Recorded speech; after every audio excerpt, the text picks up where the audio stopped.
And I already said he don't want it. I know. Yeah, he ain't trying to deal with that. And, I mean, Channing Frye said it the other day, too, like, I mean, it's unfortunate, but, like, I don't know. Why do you want to be the face of the league when all the people that, you know, that cover our game and talk about our game on a day-to-day basis on everybody? I mean, that responsibility, it's just weird. It's weird energy.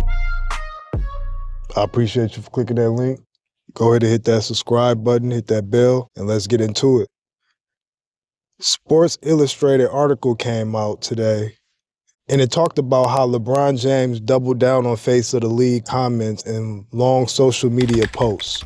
Exactly made my point, but anyways, happy this convo has started. On Thursday, Los Angeles Lakers forward LeBron James emphasized with Minnesota Timberwolves guard Anthony Edwards for essentially dismissing himself as the face of the NBA during 2025 All-Star Weekend.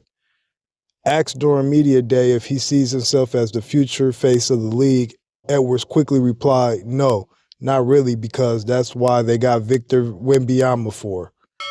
So, and when they asked him directly, do you consider yourself the top candidate to be the next face of the league?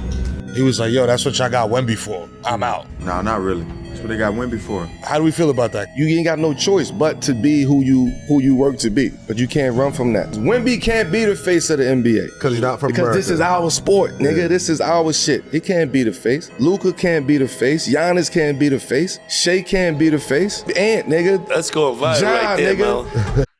Per James, however, that one player couldn't want to shoulder that responsibility or carry that burden makes total sense. Channing Frye said it the other day. Nostalgia is killing the NBA. The 90s basketball, Michael Jordan and Kobe, was not as clean as y'all think it was. Y'all forget that Jordan left the league for 2 years. Y'all forget that Kobe, rest in peace, quit on his team in the playoffs and did not shoot the basketball. So all this Kobe, Jordan, oh, he's not this, he's not that. James told reporters after the Lakers beat the Timberwolves 111-102, I mean, it's unfortunate, but like, why do you want to be the face of the league when all the people that cover our game and talk about our game on a day-to-day basis shit on everybody? To have some responsibility is just weird. It's weird energy. On Friday, King James then doubled down on his stance, issuing a long statement on X, formerly Twitter, that presumably frames the criticism he received for the comments as proof of his point. It is not clear which criticism James might be responding to exactly, but Stephen A. Smith saying during Friday episode of First Take that he doesn't appreciate James' remark may be in play here. I'm going to call it, like I said, this is some straight BS. I'm not saying everything that he said was BS because I understand there's an enormous amount of pressure that gets elevated, fellas, when it comes to being the face of the league. I understand that, but I don't appreciate what he said. I really, really don't. And listen, let's understand what the backdrop of all of this is. This is fresh off of All-Star Weekend, an All-Star Weekend that LeBron James elected to show up for and not participate in. Don't get me started with his 22 years in the league and how he ruined the slam dunk contest. Exactly made my point, but anyways, happy this convo has started, James began his post. It ain't about face of the game, and it ain't about one person or one show. It's about the culture of basketball, the most beautiful game in the world. Our game has never been better. Incredible young stars from all over the world and some older ones. Steph Curry should be all we are talking about today. Let's discuss how great OKC and the Cavs have been this season with two completely different styles and break down why and how they have.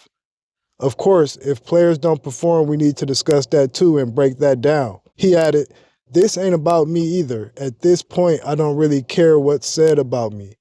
It's always something. This is about the impact that negativity is having on our beautiful game and our fans.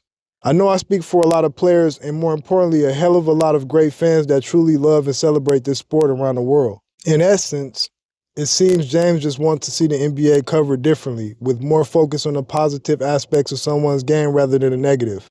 The posts are reminiscences of comments from Giannis in 2023 when he pushed back on the idea that a season without a title was a season wasted.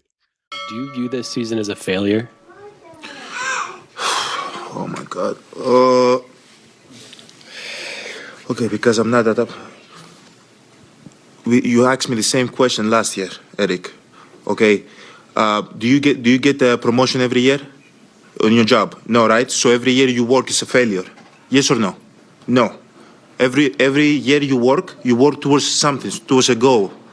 As he says, James is definitely not the only player who feels this way. Still, though, there will probably always be a hooper saddled with being the face of the NBA and the extra criticism that come with it. Hopefully, they want it. But if not, attitude might be the only option there. And these players making all this money these days, and they all crybabies. Nobody want to be labeled the best in the league because they know it's going to be positive criticism and negative criticism.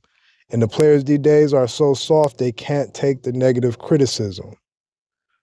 If you can't take it, I understand you don't want to be the face of the league. You just want to have your money and live your life, go do that. But this is a big reason why nobody is watching the trash NBA like that, like they used to. You still have fans that watch it, but it's not like it used to be. And this is why. These players are all overpaid. They cry babies. They don't want to work hard. They complaining about this. They complaining about that. Bro, get another profession and just stop playing basketball if that's the case, or go overseas and play basketball. Go in a different league. Go to the Euro League if you don't want to play in the NBA. But all this crying needs to come to an end. These players is just babies. That's why a lot of players love the 90s and the 80s and the early 2000s when the NBA wasn't so whiny. As a veteran and the best basketball player alive, what's your take on the contracts that have been signed since your retirement? I mean, $84 million for Larry Johnson, $80 million for Chris Webber, $65 million for Anthony Hardaway. What do you make of those prices? Well, I think those guys, as you said, have gotten some lucrative contracts, and I think it's due to their leverage as young players and certainly as potential young players, which is one of the reasons they've been paying this type of money today.